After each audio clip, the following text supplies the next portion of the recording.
천국의 풍성함은 어디서 올까? 라는 말씀으로 함께 은혜를 나누도록 하겠습니다. 사람들은 자신들이 인생의 주인이고 자신의 노력을 통해 풍성함을 누릴 수 있다고 생각합니다. 마귀가 인간에게 와서 아담과 하와를 유혹했을 때 했던 것이 바로 그것이죠. 네가 주인이 되고 너로 말미암아 생기는 모든 것들을 누리는 사람이 되라고 마귀가 사람을 유혹했고, 그 유혹에 넘어간 인간이 그 길을 선택했기 때문에 우리의 인생이 지금 이렇다라고 성경이 우리에게 얘기하고 있는 것이죠. 하나님이 절대로 우리를 그렇게 만들지 않았지만 우리가 그렇게 살 수밖에 없는 이유는 우리가 하나님을 하나님 되게 섬기지 않고 자신을 하나님으로 삼고 살았기 때문에 이와 같은 일이 일어났다라고 성경이 기록하고 있는 거예요. 마태복음 14장 1절에서 12절에 세례 요한을 죽이는 분봉왕 헤롯의 이야기가 있습니다. 자신이 주인이 되면 행복하고 풍성한 삶을 살 것 같지만, 자신이 왕이 되어 사는 인생은 행복하고 풍성할 것이라고 생각하지만, 자신이 왕이 된 인생이 하는 일은 결국 남을 죽이고 자신을 파괴하는 인생입니다. 그러니까 14장 1절에서 12절에 분봉한 헤롯의 이야기와 13절에 그 오병이어의 기적의 이야기를 이렇게 비교해 보면 알 수가 있는 것이죠. 한 사람은 진짜 왕이에요, 나라에. 근데 이 사람이 하는 일은 세례 요한을 죽이는 일이었다라는 것이죠. 한 사람은 가장 비천한, 예수님이 가장 비천한 모습으로 있는 것이잖아요. 그러나 그분은 많은 사람을 배부르게 하고 많은 사람을 만족시키는 그와 같은 인생인 것을 우리가 보는 것이죠. 내가 왕이 될 때, 내가 주인이 될 때, 내가 하나님이 될 때 거기에는 파괴가 일어나는 것이고 거기에는 불행한 일이 일어나는 것이죠. 그러나 내가 나의 주인됨을 내려놓고 내가 예수 그리스도와 같이 종의 모습을 지닐 때 가정에서나 또 교회에서나 또 사회에서나 사람을 살리게 되는 것이고 사람을 만족시키게 되는 것이고 사람에게 넘치는 축복이 임하게 되는 것을 체험하게 되는 것이죠. 분봉왕 헤롯은 우리가 볼 땐 정말 행복한 사람 아니겠어요? 모든 것을 가진 사람이었어요. 그러나 그가 했던 일은 결국 세례 요한을 죽이는 일이었다. 무엇 때문에? 자신의 정욕을 만족시키기 위해서. 자기가 헤로디아라는 여자를 아내로 취하니까 세례 요한이 너 그거 잘못된 거야 라고 얘기했더니 자신의 정욕을 반대하는 세례 요한을 죽이는 것을 우리가 보게 되는 것이죠. 우리가 왕이 됐을 때, 우리가 스스로가 하나님이 됐을 때, 내가 주인이 됐을 때 일어나는 일이 뭐냐? 결국은 나로 말미암아 다른 사람이 상처를 받고 나로 말미암아 다른 사람이 파괴되는 것을 우리가 경험하고 체험하게 되는 거예요. 창세기 6장 4절에서 6절에 당시의 땅에는 네피림이 있었고 그 위에도 하나님의 아들들이 사람의 딸들에게로 들어와 자식을 낳았으니 그들은 용사라 고대의 명성이 있는 사람들이었더라. 야훼께서 사람의 죄악이 세상에 가득함과 그의 마음으로 생각하는 모든 계획이 항상 악할 뿌림을 보시고 땅 위에 사람 지으셨음을 한탄하사 마음에 근심하시고. 하나님이 사람들을 보면서 근심하고 한탄한 이유가 뭐냐? 사람들이 자기 욕심대로 했다는 거예요. 그 욕심대로 할 때 하나님이 한탄하고 하나님이 근심하시고 마침내 하나님이 그들을 떠나서 그들이 멸망의 길, 노아의 방주의 사건이 일어나는 것을 보게 되는 것이죠. 우리 삶이 파괴되는 것, 우리 가정이 파괴되는 것, 우리 사회가 파괴되는 것 딱 한 가지 이유입니다. 내가 하나님이 되려고 할 때, 내가 주인이 되려고 할 때, 내가 왕이 되려고 할 때 거기에서 파괴가 일어나는 것이고 거기에서 타락이 일어나는 것이고 마침내 우리가 멸망을 향해 가는 것을 보게 되는 것이죠. 그러나 천국에서의 풍성함은 그렇지 않습니다. 예수께서 들으시고 배를 타고 떠나사 따로 빈들에 가시니 무리가 듣고 여러 고을로부터 걸어서 따라간지라. 예수께서 나오사 큰 무리를 보시고 불쌍히 여기사 그 중에 있는 병자를 고쳐주시니라. 비유가 기가 막히잖아요. 배를 타고 예수님께서 오셨어요. 즉 예수님께서 사람의 몸을 입고 이 땅에 오셨다는 것이죠. 오셨는데 어느 곳에 왔냐? 왕궁에 오지 않았어요. 예수님께서는 귀족의 집안에 가지 않았어요. 예수님께서는 빈들에 오셨어요. 정말로 아무것도 없는 빈들, 광야에 오셨어요. 그래서 사람들이 예수님을 만나는 장소가 어디냐? 왕궁이 아니에요. 귀족의 집이 아니에요. 어딥니까? 빈들입니다. 광야입니다. 내 마음이 너무 힘들 때, 내 삶이 너무 괴로울 때, 정말 인간으로서 감당할 수 없는 것들을 경험할 때 우리가 그곳에서 예수님을 만납니다. 그곳이 어디입니까? 십자가 앞이잖아요. 그 빈들이 십자가 앞인 거예요. 사람들에게 버려진 곳, 사람들에게 모욕을 당하는 곳, 사람들이 침을 뱉는 곳에서 우리가 예수를 만납니다. 우리가 거하는 편안한 곳에서 떠나 우리가 빈들에 가지 않으면, 우리가 예수님 앞에 오지 않으면 우리는 치유를 체험할 수 없어요. 영적인 치유, 정신적인 치유, 육체적인 치유, 삶의 치유를 우리가 체험하는 것은 빈들이라고 성경이 우리에게 얘기하고 있습니다. 예수님이 이 땅에 오신 것은 자신을 의롭다고 생각하거나 부유하다고 생각하는 사람들을 위해 이 땅에 오신 것이 아닙니다. 마가복음 2장 17절에 예수께서 들으시고 그들에게 이르시되 건강한 자에게는 의사가 쓸데없고 병든 자에게나 쓸데있느니라. 나는 의인을 부르러 온 것이 아니요 죄인을 부르러 왔노라 하시니라. 왕국에 있는 사람은 나오지 않습니다. 자신이 병자임을 아는 사람만, 자신이 죄인임을 아는 사람만 예수님을 찾아 빈들로 나아갑니다.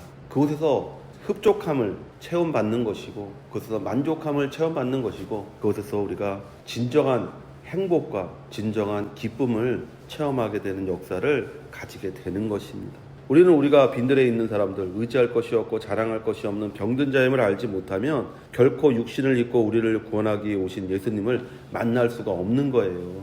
예수님을 만나지 못하면 우리는 부유한 자 같으나 가난한 자요, 건강한 자 같으나 병든 자인 거예요. 14장 1절에서 12절이 분봉왕 헤롯입니다. 우리가 헤롯을 지금 보면서 무슨 생각을 할까요? 이 사람 참 불행한 사람이라고 생각하지 않겠어요? 세례 요한을 죽인 사람입니다. 과연 분봉왕 헤롯이 천국에 들어갔을까요? 나는 모르겠습니다. 성경에서 그가 들어갔다 안 들어갔다고 말하지 않으니까. 그러나 우리가 얼마든지 추측할 수 있잖아요. 그 당시에 살던 사람들은 분봉왕 헤롯을 보면서 어떻게 생각했을까요? 한편으로는 욕하지만 한편으로는 부러워했겠죠. 저 사람은 많은 것을 가진 사람이야. 저 사람은 많은 것을 누리는 사람이야. 저 사람은 얼마나 행복할까? 저 사람은 얼마나 즐거울까? 우리가 지금 권력 가진 사람, 우리가 지금 부유한 사람, 우리가 지금 무언가를 가지고 있는 사람들을 보면서 그런 마음 갖지 않습니까? 저 사람들은 얼마나 행복할까? 내가 저 정도만 됐으면 소원이 없을 것 같은데. 그래서 성경이 그것을 14장 1절에서 12절까지 기록하고 있는 이유가 무엇인지를 보세요. 그리고 나서 13절에 예수님의 오병이어의 기적이 기록되어 있는 이유가 있는 거죠. 그냥 기록한 것이 아니에요. 역사적 순서로 기록된 것이 아니에요. 의도와 목적을 가지고 마태가 기록한 거예요. 성령님의 지시를 따라서 두 가지의 극단적인 모습들을 우리에게 보여주잖아요. 빈들에서 예수님의 말씀을 듣고 있는 사람들, 그리고 왕국에서 무슨 짓을 하고 있는 사람들의 두 가지 부류를 대조하고 있잖아요. 어떤 사람이 지금 우리가 행복하다고 말합니까? 지금 우리가 예수님과 함께 있었던 그 오병이어의 기적을 체험했던 사람이 복 있는 사람이라고 말할지 모르지만, 그 당시에 살고 있던 사람들은 분봉왕 헤롯이 더 복된 사람이고 더 나은 사람이라고 생각하지 않았겠어요? 그러나 성경은 우리에게 이 두 가지의 사건을 비교하면서 우리에게 똑같은 교훈을 합니다. 여러분이 이 세상을 살아가면서 여러분은 무엇을 부러워하고 있나요? 여러분은 어떤 것이 참된 축복이라고 생각합니까? 무엇이 참된 풍성함이라고 생각합니까? 우리는 빈들에서 주님을 만나야 되는 사람입니다. 그럴 때 거기서 치유를 체험하는 것이고 참된 풍성함을 체험하는 사람이 될 수가 있는 거예요. 저녁이 되면 제자들이 나와 이르되 이곳은 빈들이요 때도 이미 저물었으니 무리를 보내어 마을에 들어가 먹을 것을 사 먹게 하소서. 예수께서 이르시되 갈 것 없다 너희가 먹을 것을 주라. 저녁이 되었다고 성경은 기록하고 있습니다. 인생의 저녁이 옵니다. 내 힘으로 결코 해결할 수 없고 내 힘으로 감당할 수 없는 시간이 반드시 인생에 옵니다. 빈들에서 저녁을 만납니다. 그리고 둘러보면 나를 도와줄 수 있는 것이 아무도 없죠. 여러분이 그토록 의지했던 것들이 여러분에게 아무런 도움이 되지 않는다는 것을 알게 될 날이 옵니다. 풍성함은 어느 곳에서 오는 겁니까? 여러분, 믿음에서 오는 것입니다. 제자들이 이르되 여기 우리에게 있는 것은 떡 5개와 물고기 2마리 뿐이니이다. 이르시되 그것을 내게 가져오라 하시고 무리를 명하여 잔디 위에 앉히시고 떡 5개와 물고기 2마리를 가지사 하늘을 우러러 축사하시고 떡을 떼어 제자들에게 주시매 제자들이 무리에게 주니 다 배불리 먹고 남은 조각을 12바구니에 차게 거두었으며 먹은 사람은 여자와 어린이 외에 5,000명이나 되었더라. 우리는 유명한 오병이어의 기적의 이야기를 읽고 있습니다. 기적을 가져온 것은 무엇입니까? 아이가 가지고 있던 아주 작은 것들이었습니다. 예수님은 그 작은 것들이 없어도 기적을 일으키실 수 있으셨습니다. 그게 없어도 예수님은 먹일 수 있어요. 근데 예수님은 특별히 그것을 사용했다라는 것이죠. 그 작은 것을 사용했다라는 거예요. 그 작은 것이 상징하고 의미하는 것이 무엇입니까? 바로 우리의 믿음이라는 거예요. 천국의 진정한 풍성함은 우리의 작은 믿음에서 시작된다라는 거예요. 정말 하찮잖아요.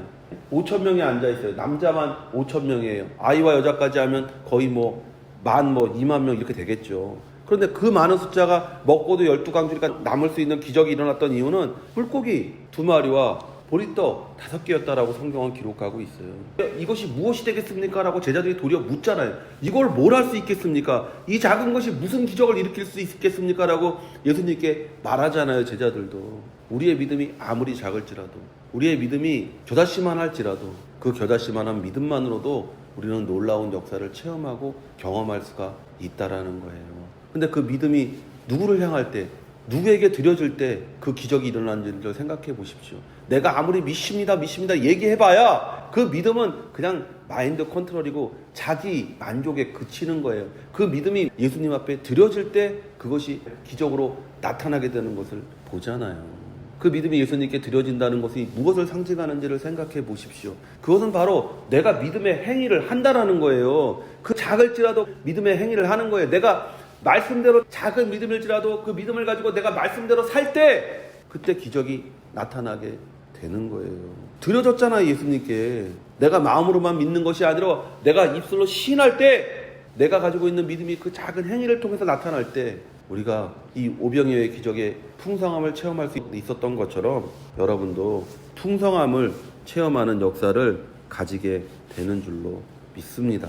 겨자씨만한 믿음일지라도 내가 하나님과 예수 그리스도의 말씀을 믿고 인내하면 우리는 진정한 천국의 풍성함을 누릴 수가 있습니다. 누가복음 18장 8절에 내가 너에게 이르노니 속히 그 원한을 풀어주시리라. 그러나 인자가 올 때에 세상에서 믿음을 보겠느냐 하시니라. 예수님께서 말세에 오실 때 걱정하신 게 뭐냐면 믿음 있는 사람이 있겠냐라고 예수님께서 말씀하신 거예요. 이 이야기가 뭐냐? 기도에 대한 가르침을 예수님께서 말씀하신 거예요. 원한이 있어서 계속 하나님께 기도하는 거예요. 그런데 그 기도를 하는데 믿음을 가지고 기도하지 않는다는 거예요. 말세에는 그냥 습관처럼 기도한다는 거예요. 속히 풀어줄게 그렇게 말씀하시면서 예수님께서 뭐라고 걱정하시냐? 근데 내가 다시 올 때 믿음 있는 사람이 몇 명이나 될까? 세상에서 믿음을 보겠느냐?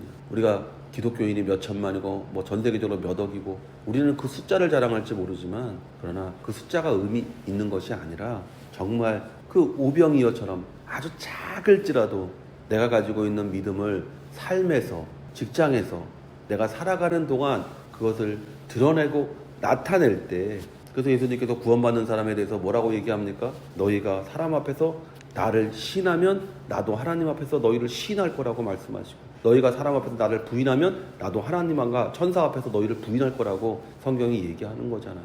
그 작은 믿음은 내가 입술로, 내 손으로, 내 발로, 내 삶에서 여러분이 드러낼 때 그것을 통해서 하나님이 여러분을 위해서 예비한 그 풍성한 삶이 여러분에게 나타나게 되는 줄로 믿습니다. 이와 같은 축복받는 여러분 되시기를 예수 이름으로 축원드립니다.